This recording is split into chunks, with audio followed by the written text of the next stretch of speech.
Now, you touched on this. We've touched on this a little bit already, Daniela. That over the past 3 years, the only certainty seems to have been uncertainty with everything that's been happening.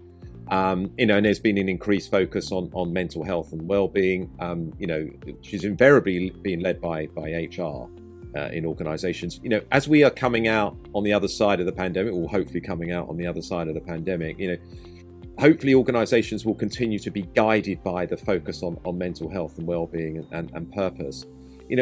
How is well-being and purpose shaping your approach as an organisation as you transition into this new world of work, whether it be hybrid, and we'll talk also about, the fact that you've obviously got a number of employees that have to go to a place of work because of the nature of what you do. But how is that kind of well-being and purpose is shaping your approach as you evolve into this new world of work?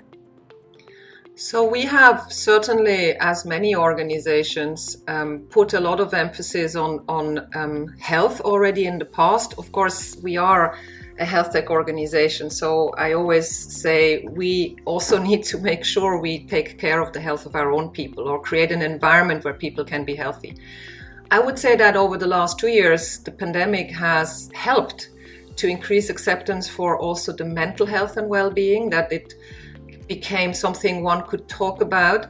And in that context, we also significantly put more emphasis on the mental health and well-being. So we already had a lot in place for the physical health, if you want, but we increased that to also look at different other health dimensions, and in particular in the mental health space. So we have increased our offerings. We also have a large mental health champion network, which is growing, where we have people who we educate to also be able to support colleagues around the world who go through difficult times. We have employee assistance programs, but we also speak more openly about it. I think that's the important point. So the offer has increased, but we also have made it much more of a topic when we had town halls, when we speak with teams, and leaders have been much more mindful about talking more openly as well about how they feel, not just how they keep themselves fit from a physical perspective, but how also they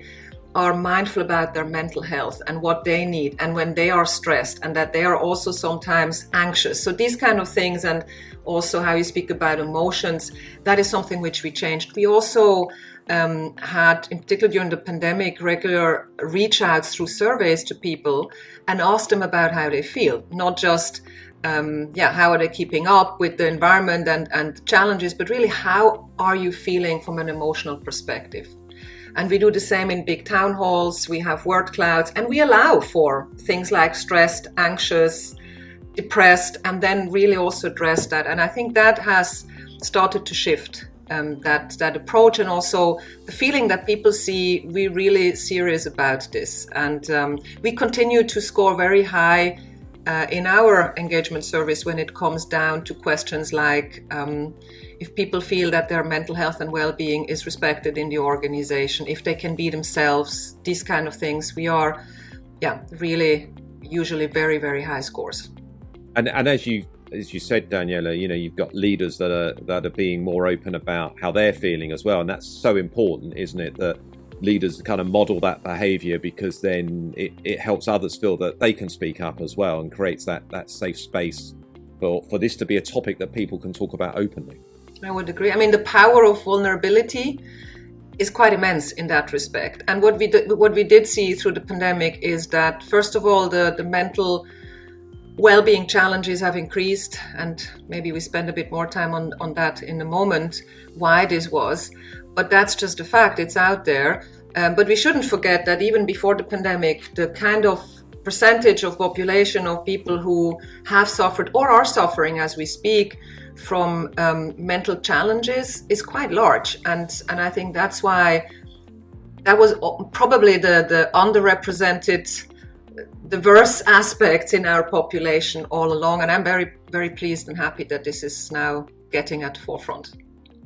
In this series, we will be speaking to a range of senior leaders who are pushing a data-driven and digital HR agenda. Make sure that you subscribe via your podcast app of choice, and also via our YouTube channel for free and regular interviews with the digital HR leaders of the future.